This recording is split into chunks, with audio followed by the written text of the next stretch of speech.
next on my list before I start preparing my bed is to think about fertilizing. And if you are interested in growing the healthiest possible food and flowers and other plants, you're gonna probably want to do some fertilizing early on to get things into balance in the soil. And then in the long run, we try to create a system that's more self-sustaining, where we don't have to bring in too many external inputs. But early on, we want to fertilize, and in order to do that, we want to take a soil test. A good quality soil test, so we know what to put in.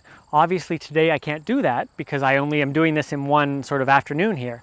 And so obviously today I can't add much in the way of fertilizers because I don't add hardly anything, just for good measure. In terms of specific nutrients, I don't want to just go and add nitrogen, phosphorus, potassium, because it could be the wrong thing and it could put things in the opposite direction that they're supposed to go.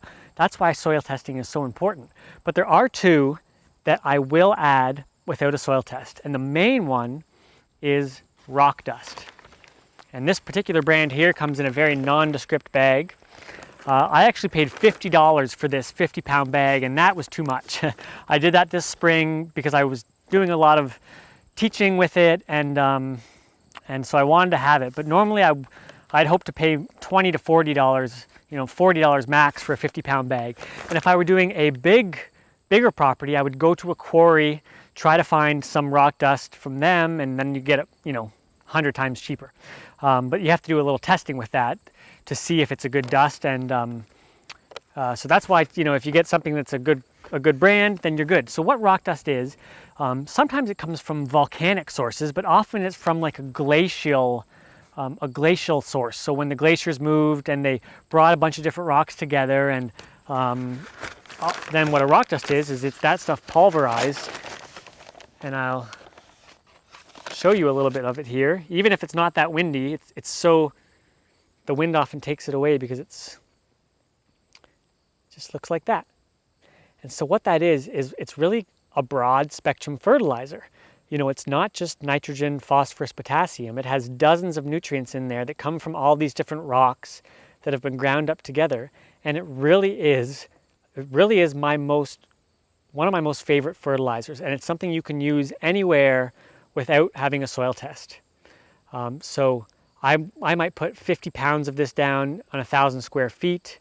Obviously this bag is pretty expensive to do that. That's why I normally wouldn't pay quite that much. And it's just something I'll do when I'm building a garden, and then I usually don't think about it too much anymore. It's something I want to get in the soil right from the beginning. So I just love rock dust. I use it all the time. Now, there's one more that I will use only a tiny little bit of. And that is, I've put it in this little jar here, that's calcitic lime. And it looks very similar to rock dust because this particular one has been ground up. It's white, it's calcium, white. It's a limestone. And I'll use a very, very, very tiny amount of this, maybe 5 pounds per 1,000 square feet, which is minuscule. The reason I'll do that, it kind of just gets that calcium energy into the soil. And I may use a lot more of it if I did a soil test that told me that I needed it. But without a soil test, I don't want to use much. But I will use a little just because it's very rare that a soil won't benefit from this tiny amount of calcium, just to get some energy going. Calcium is so important in the soil. So that's calcitic lime, not dolomite lime. Calcitic lime. So those are the two that I'll use without a soil test. Now, in the Smiling Gardener Academy, I get into the soil testing in detail, how to take it, how to interpret it, all that, and then into all the fertilizers that I would use based on a soil test if it told me I needed them. And I guess I haven't talked much yet about what the Smiling Gardener Academy is, so I'll just very briefly here explain what it is. So what I did this year is I put together an exclusive membership website. I called it the Smiling Gardener Academy.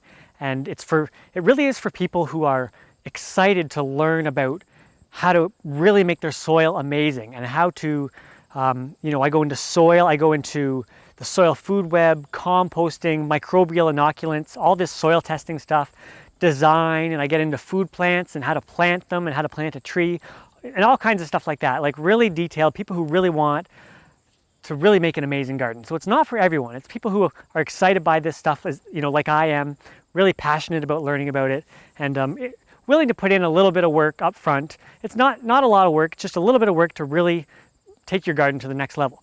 And so what it is I've this year, this whole garden here, I started from scratch. I put in this garden and I tried to pull on everything I've been learning for the last 15 years about gardening, and just every little thing I can think of to make the garden really great, make the soil really great. It's worked out really well this year. So what I did is I've filmed over 250 videos so far. That's what I could get done in this 1 year. Just these short videos talking about all this stuff, and really just like the A to Z from beginning to end of how to put in an amazing garden. And if you join the Academy, you get access to a new module every month. There's about 35 videos or so, sometimes a little more, and accompanying text with it. And we go into a topic in detail. Like 1 month we might do composting, like really how to make good compost. Another time we might do soil testing. So, and what you get to learn is how to make an amazing food garden like I have going here. I had a really good year. It's going to get better every year because it takes a few years when you're starting from scratch to really build up your soil and do well. But I was really impressed with how it worked out this year. And so if you want to learn about food gardening, or even if you're more interested in ornamental gardens and flowers, it's all the same kind of process, And so yeah, that's a little bit what it's about. I'll talk a little more about it next time. But what I wanted to go into today is rock dust and calcitic lime. You can use those too. Now the other thing is, we used to use more plant-based fertilizers, like from canola and cottonseed. A lot of seed meals.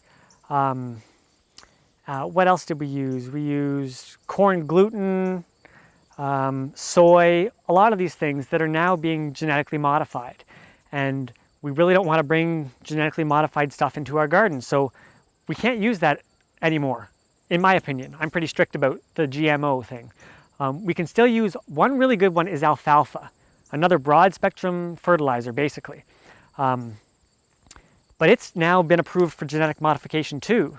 So I still want to support the people who are doing it organically, but there's going to be, alfalfa is a grass that's wind pollinated, so there's going to be contamination, I'm sure. It's going to start happening. So that's going to be something we can't use either. So I just wanted to mention that as well, that we can't use those as much anymore. So that's why the rock dust is making a lot of sense. Some of the biostimulants that I've talked about before, but those are the ones for the soil improvement, rock dust and calcitic lime, that I get really excited about using still, and then a lot of other ones after I've done a soil test. So hopefully that's been really helpful for you for how to start making your soil able to support really abundant, healthy plant growth.